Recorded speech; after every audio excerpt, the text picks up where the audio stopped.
मुल्क में मौजूदा सैलाबी सूरत हाल के हवाले से, क्योंकि NDMA की जानिब से गिलगित बल्तिस्तान, आज़ाद कश्मीर, खैबर पख्तूनख्वा, बलूचिस्तान और पंजाब में मुख्तलिफ इलाकों में नदी नालों और पहाड़ी इलाकों में अचानक सैलाब, लैंड स्लाइडिंग और शहरी सैलाब के खदशात का अलर्ट जारी किया है। अब यहाँ पर सवाल यह है कि क्या पाकिस्तान मौसमियाती तब्दीली के बढ़ते हुए खतरात का मुकाबला करने के लिए तैयार है?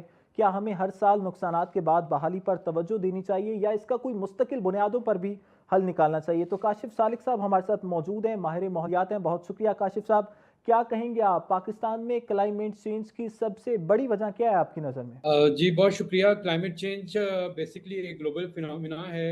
हम्म। और क्योंकि आपको पता है इंडस्ट्रियल रेवोल्यूशन हुई और एटीज़ सेंचुरी में, और उसकी वजह से जो आपके ग्रीन हाउस गैस एमिशंस थी हम्म। वो कम्युलेट हुई, और उसकी वजह से ग्लोबल टेम्परेचर जो है राइज में। ठीक और है। इस वक्त भी इंडस्ट्रियल ग्रोथ इस तरह हो रही है कि वो अनचेक्ड जो एमिशंस हैं वो आपके एटमॉस्फेयर में कंटिन्यूसली जा रही हैं। तो आपका जो वेदर और क्लाइमेट पैटर्न्स हैं ग्लोबली, और ख़ास तौर पे पाकिस्तान एक वनरेबल कंट्री है, उसकी वजह से ये जो चेंजेस हैं ये काफ़ी ज़्यादा अब्रप्ट हो चुकी हुई है। और क्लाइमेट एक्सट्रीम्स जो हैं, जो कि पहले कभी कभी कभार आते थे, अब बहुत फ्रीक्वेंट हो गए हैं। हम्म। पाकिस्तान 6 से 7 क्लाइमेट एक्सट्रीम इवेंट, जिसमें हीट वेव्स भी शामिल हैं, फ्लड्स हैं और ड्राउट्स, और दूसरे जो क्लाइमेट एक्सट्रीम्स हैं वो उसकी इंटेंसिटी बढ़ गई है, और उसकी जो स्पेशल जोग्राफिक स्प्रेड है वो भी क्या कहते हैं बढ़ गया है।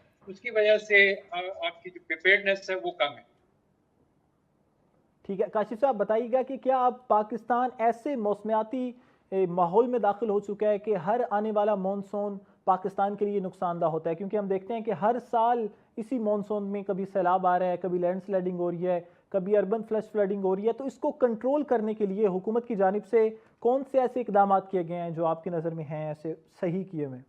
देखिए, पिछले साल भी हम इसी तरह बात कर रहे थे कि मानसून का इम्पैक्ट वगैरह, और उसके बाद भी गवर्नमेंट ने, आपको पता है कि फ़ौरन जब 2025 में फ्लड आया हम्म। तो एक कमेटी बनाई, जो कि उसको कहा गया कि वो एक प्लान बनाए फ्लड जो मिटिगेट है या उसकी जो उसके जो मेजर्स हैं उसके लिए। तो वो एक प्रोग्राम जो है, कुछ शॉर्ट सा प्रोग्राम डेवलप किया गया।